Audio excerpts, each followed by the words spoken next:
What's up, ladies and gentlemen of the internet? How are you guys doing? Today we're gonna take a first look at the Polar Vantage V2 watch. It was just released this morning. And of course we'll swim, bike, and run with the device, but we're also gonna talk about all the new features of this device. We'll compare it to a couple of other items that are on the market, but as always, I'll tell you what I love about the watch, as well as some things that I think could be done better. And quick disclaimer here, Polar did send me this watch for the purpose of this review, but Polar is not sponsoring this video. They're not paying me to say anything specific about the watch, and they don't actually get to see this video or preview this footage before you guys get to see it here on YouTube. And while this is an early released version of this watch, it does seem to be working pretty well. I haven't run into any major bugs, or I haven't had any crashes yet while I've been testing this watch. And it's been about a week. And anytime a company sends me a product to review, I do try my best to pass it along to one of you guys in the form of a giveaway. But I want to do some more testing with this watch, as well as potentially compare it to a few other watches on the market. So I'll make a few more videos with this watch, and then we can do a Polar Vantage V2 giveaway, probably something along the lines with a giveaway with a video kind of talking about how it's been over a 100-day period of testing. Okay, so be sure to subscribe just so you don't miss out on anything like that. Okay, with that out of the way, let's actually talk about the watch, some of the watch details, and let's start with the hardware itself. I will say that this watch is very similar to the Polar Grit X, but it is significantly lighter, and it does have a few additional features to warrant that kind of extra bump in the price tag. And the watch itself costs $500, so it is a pretty expensive triathlon watch. But I think if you kind of look at the marketplace, you'll see that it is kind of priced accordingly. The brand new Garmin 745 also cost $500. The top of the line Garmin, the 945, is normally about $600, but recently I've seen it online for about $530, just kind of depending on if you can find some deals. Suunto has their top of the line triathlon watch. That one is at $500. And Coros makes their Apex Pro watch, which also sells for $500. So it is a busy marketplace for sure. And I think that this watch might be most comparable to Polar's own Grit X, or maybe that Garmin 745. So I would just say, comment below if you want to see me kind of go ahead and compare this watch to those particular watches. And this watch is a very similar screen to both of those watches. It has a 1.2 inch color display. It uses Gorilla Glass across the top to keep it protected. So it's not, impenetrable, but it should resist against key scratches and things like that. It does have a bit of a large black trim around the screen, and the screen itself is a color touchscreen. And if you guys have watched this channel, you know that I don't love touchscreens, but you'll be happy to know that this watch has 5 buttons that also help you navigate and operate the watch. So you don't need to use the touchscreen, when you're swimming or in a shower or someplace like that where the touchscreen is just not gonna work. And the housing of the watch is made of aluminum, and it's actually pretty cool. What they've done here is they've actually designed the watch in the GPS antenna to kind of incorporate that aluminum housing, and it should work to boost the overall GPS signal. And that aluminum housing definitely helps keep the weight down. This watch only weighs 52 grams. Size-wise, I think it would work well for people that have larger wrists, as well as people like myself who I would say have more aerodynamic wrists. It doesn't look like it's overwhelming my wrist. I mean, at least that's my own personal opinion. But this watch comes in 3 colors. It comes in black, dark green, and the color that I have here is kind of a mix between gray and lime. The watch bands are removable, and Polar is going to have a variety of different colored watch bands on their site with the launch of this watch. And that would be colors like red and plum, as well as white, if that's what you prefer. And I do like how all of these watch bands kind of have these like two tones to them. Even the black watch band actually has kind of a gray color on the inside of the strap. And those extra watch bands are gonna cost about $35. And as far as wireless capabilities, the Vantage 2 is Bluetooth only. There is no ANT+ wireless on this device, at least at launch.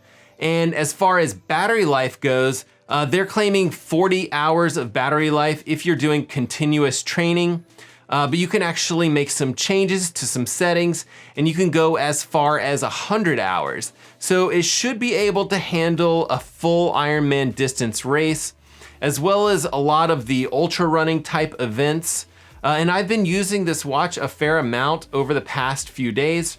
I think I've biked 3 or 4 times, run a couple of times, and even done some open water swimming, and the battery life has been excellent.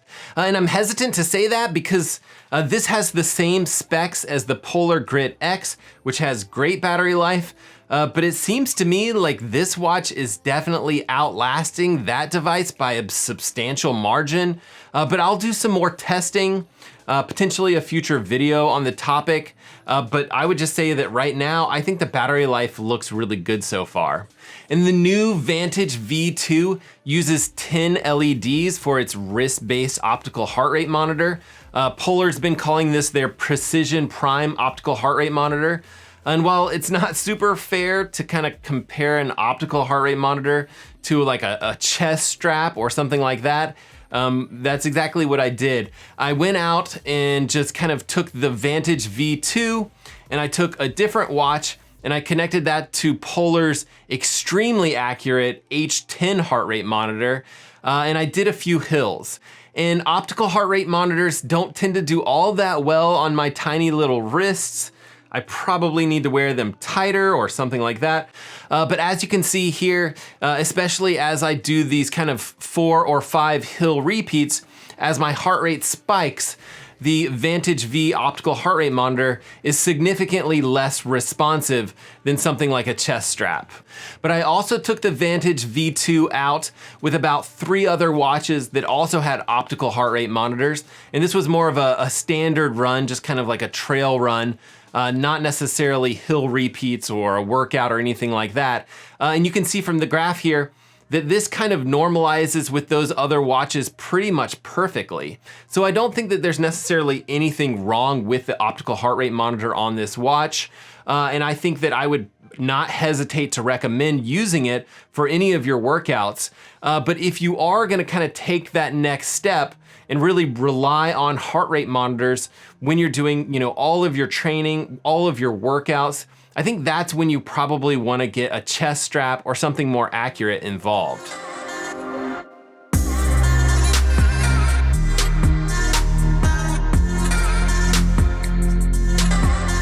Okay, as far as GPS accuracy goes, I mentioned that they've incorporated this GPS antenna into the aluminum housing. So I was super curious to see if I could kind of pick out any improvement in GPS signal strength.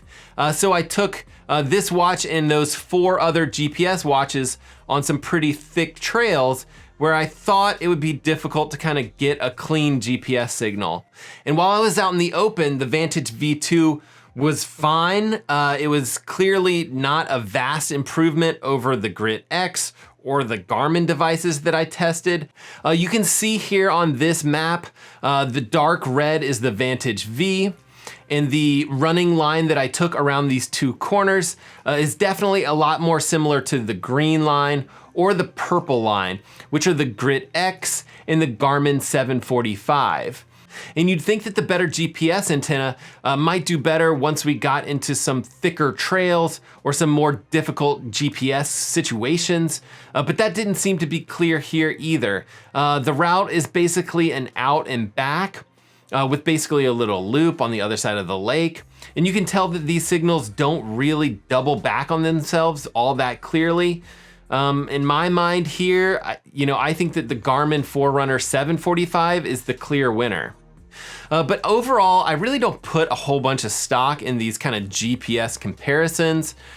This is just one single test, and this is an early release watch. It's not a ton of data sets. We don't have 100 people testing this on the same route. So don't give too much credence to all of these GPS comparisons. This will work well at giving you a strong estimate to the amount of distance that you've covered, whether that's running or biking or even open water swimming. On the software side of things, this watch has everything that Polar has had in the Grit X, as well as a few new features. And I don't expect that you're super familiar with all of the latest gadgets from Polar and all the new features that they've released recently, but I do think it's worth noting that some of their newer software is on this device. They have that hill splitter feature, which just displays when you're on a hill, either uphill or downhill, and it'll actually keep track of those numbers for you. So if you're doing, 10 times a hill repeat, you can actually keep track of that with the watch itself. Also, it has running power on it, which is super cool. And I will just preface that by saying that it's an estimate of power. None of these devices are using strain gauges to measure running power or anything crazy like that. And I think once you've realized that it's more of an estimate of power and that every device that measures power for running is gonna estimate that power slightly differently, I think that you'll realize that it is a really cool metric to monitor. Definitely can help you with race scenarios, just kind of monitoring your effort as you climb hills, in different scenarios like that. Also, fuel-wise, it's also on this watch. That just allows you to kind of set reminders for food, calorie, or drink intake, which can be super important in a triathlon scenario, especially when you get to longer distances like Ironman races. Also on this watch is that FitSpark training guide. I've talked about that in other videos, but it's fantastic because it can actually provide you with a suggested workout right on the watch. So if you have an extra 15 or 20 minutes, you can check and see what suggested workout you do, and you can actually follow the workout directly from the watch. No need to download anything or anything like that. And it just works. And this watch does have navigation. It does use a third-party company called Komoot. They have a paid tier and a free tier, and you can basically download routes from your area. You'll need to download them to your watch and then specify that you want to start that route before you start your run or your bike ride. This watch also has Polar's Sleep Plus stage tracking and their nightly recharge report. So this tracks how you're progressing through different stages of sleep. And it also tracks your HRV, which is just your heart rate variability. And it's just a much more accurate way to kind of assess your cardiovascular fatigue. Now, all of that software that I mentioned has been on Polar's devices in the past. It's also on this new device, but what they've done is they've gone above and beyond that, and they've introduced some new software that's specific to this device. And in particular, it seems to me like they're developing a lot of testing software, so you can actually use your watch to perform different tests. And the test will kind of let you know how recovered your legs are or how recovered your cardiovascular system is. One new test that they have is just called their leg recovery test. And what it does is it actually has you put your hands on your hips and just jump 3 times. So what it's doing there is it's just gonna measure your average jump height and kind of compare that to values that you've previous had, just to kind of see how ready your legs are either for heavy lifting or a heavy training day. They also have a new test called their orthostatic test. And orthostatic just means that you're kind of standing up.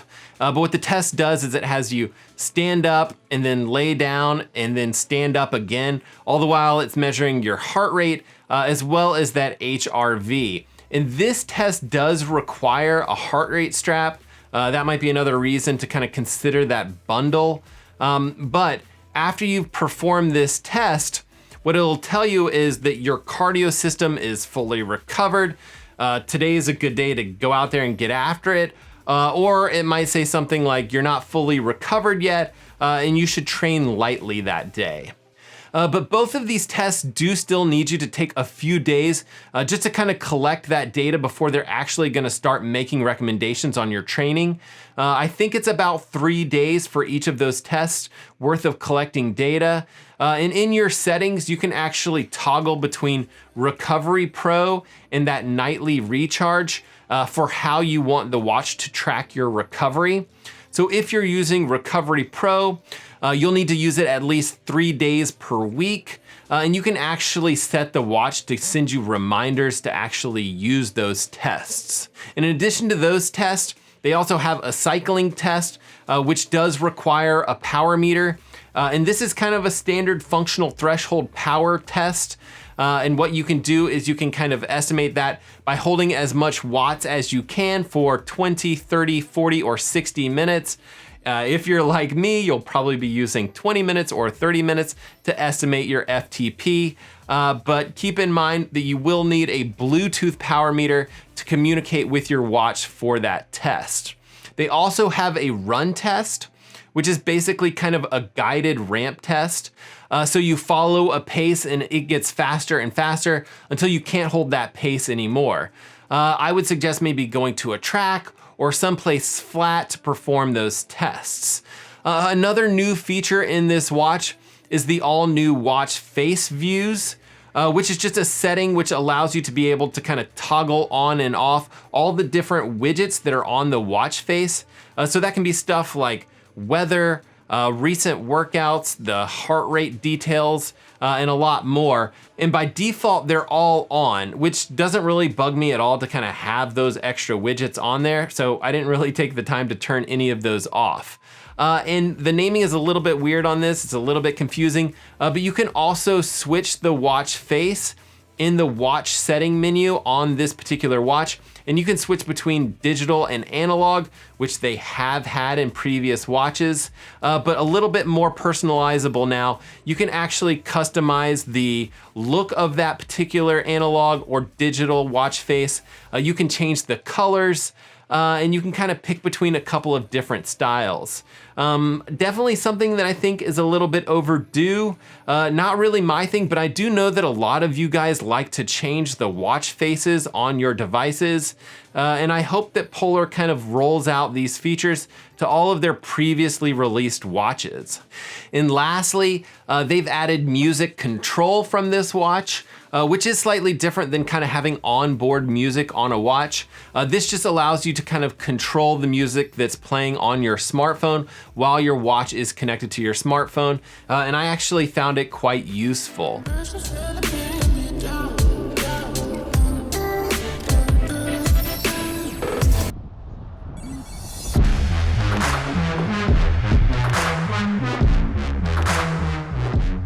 Okay, so this watch has pretty much everything that the Polar Grit X has, but it comes in a smaller and lighter package. And it has a few additional features that the Polar Grit X doesn't have. And when I first started learning about this watch, I mean, I have to admit, I was a little disappointed, really just kind of looking at the specs and the features and thinking to myself, this is just a slimmed down Grit X. But now that I've used it for a few days, I do much prefer this watch to the Grit X. And if you remember, that was a watch that I really liked quite a bit. And I do like all of these new tests that they've actually added to the watch. I like the minor adjustments that they've made to allow you to kind of personalize this watch. And I'm surprised at how much I really like being able to control my music from my watch. I went on, a couple of those bike rides, and every single one of them, I was using this watch to control the music. And I've said this in other videos, I love Polar's sleep tracking. It's definitely one of the things that I miss most when I switch kind of back and forth between Polar and Garmin devices. But I will say that there are plenty of things that I found annoying about this watch, and things that I just wish that Polar had taken the time to update. For one, you still can't get notifications on your device when you're in the middle of an activity. And to me, I tend to do a lot of workouts when I should be actually in front of my desk working. So I really do need those notifications turned on. A lot of you guys would prefer to have onboard music on the device. Not something that I would use a lot, but I know it's a huge selling point for a lot of people that are picking up those Garmin devices. Another annoyance, the navigation on this watch is okay. It's definitely not great. I will say it will get you there. It will make sure that you make turns and things like that, but it doesn't really give you a ton of detailed street maps or anything like that. And lastly, I will just say that I wish that they included ANT+ in this device in addition to Bluetooth. And I know it's not gonna happen, but a lot of cycling gear still uses ANT+, and this is a triathlon watch, so I think it would be super disappointing for someone who would switch to this device only to find out that it's incompatible with their power meter or some other important device that they use. So if you are considering buying this watch, I definitely double check that you don't necessarily need ANT+, and that all of your devices that you currently use work well with Bluetooth.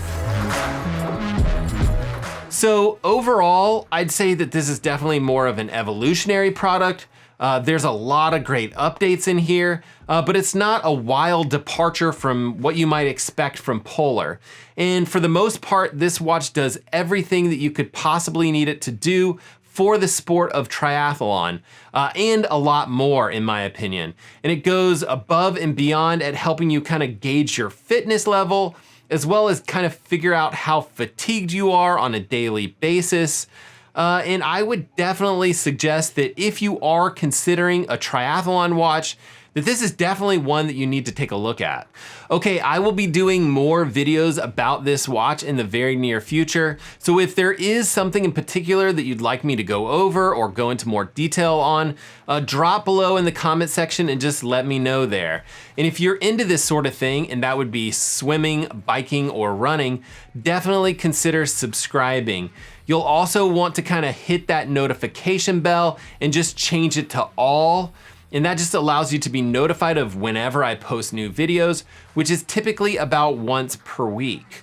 All right, guys, I really do appreciate you guys taking the time to watch this video, and we will see you guys on the next one.